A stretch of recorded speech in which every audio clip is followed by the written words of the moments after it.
జగ్గయ్యపేటకు చెందిన ఓ వ్యాపారి వద్ద పోలీసులమని చెప్పి బెదిరించి 25,57,000 రూపాయలతో కొంతమంది కేటుగాళ్లు ఉడాయించారు. ఈ ఘటనపై కేసు నమోదు చేసిన పోలీసులు 4 నిందితులను అదుపులోకి తీసుకున్నారు.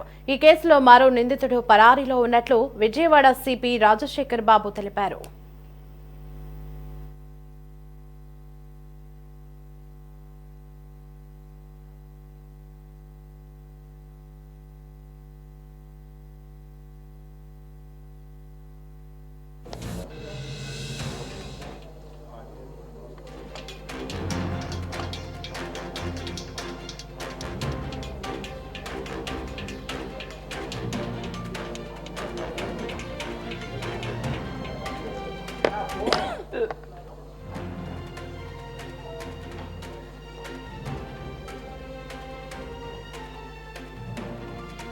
25,55,000 రూపాయలు పోలీసులని చెప్పేసి తీసుకెళ్లారు అని ఒక కంప్లైంట్ వచ్చింది. సో మామూలుగా ఇందులో ఎవరైతే ఫిర్యాదుదారుడు ఉన్నాడో ఈ ఫిర్యాదుదారుడు జగ్గయ్యపేటకు చెందిన వ్యక్తి. ఒక బంగారు షాపులో అతను గుమాస్తాగా పనిచేస్తాడు. సో పనిచేస్తున్న క్రమంలో ఆయన డబ్బులు తీసుకుని మామూలుగా చెన్నైకి వెళ్ళి ఆ డబ్బులు అక్కడ ఇచ్చి బంగారు వస్తువులు తయారు చేసుకొని వస్తుంటాడు. అయితే 11వ తారీఖున ఇట్లా డబ్బులు తీసుకొని చెన్నై వెళ్ళడానికి ట్రైన్ బుక్ చేసుకున్నాడు.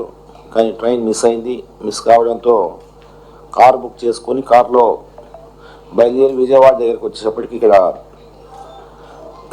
గుర్తులేని 2 వ్యక్తులు khaki pant, white T shirt, brown shoe వేసుకొని బెదిరిస్తారు. ప్రభాస్ కళాశాల వద్ద బెదిరించి ఆ బ్యాగ్ని తీసుకొని అధికారులకు చూపించి వస్తాము, సత్యనారాయణపురం పోలీస్ స్టేషన్లో అధికారులకు చూపించి వస్తామని చెప్పేసి అక్కడి నుంచి ఉడాయిస్తారు. ఇతనికి బీపీ పెరిగిపోయి ఆ రోజు పడిపోయి తర్వాత హాస్పిటల్ చేరి తర్వాత 15వ తారీఖున వచ్చి పోలీస్కి కంప్లైంట్ ఇస్తారు.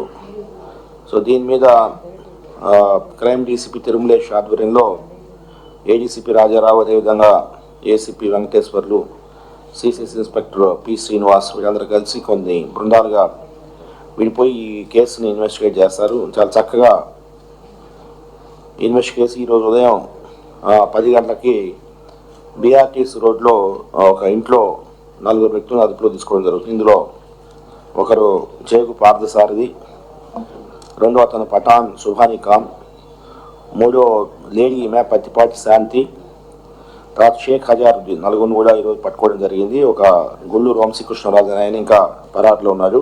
But LHMS lock house monitoring system ఏదైతే ఉందో అది ప్రజల్ని ఉపయోగించుకోమని అభ్యర్థిస్తున్నాము. అంతకుముందు 2014 నుంచి 19 మధ్యలో చాలా భారీ ఎత్తున ఈ LHMS యాప్ని ఉపయోగించేవాళ్ళు. తర్వాత కొన్ని కారణాల వల్ల దాన్ని అలవాటు తప్పింది ప్రజలకి. మధ్యన మళ్ళీ మోటివేట్ చేస్తున్నాము. LHMS కెమెరాస్ పెట్టుకుంటే మీకు చాలా పోలీసు రియల్ టైం సర్వేలెన్స్ ఉంటుందనే విషయాన్ని ప్రజలు గమనించాలి. ఎందుకంటే మీరు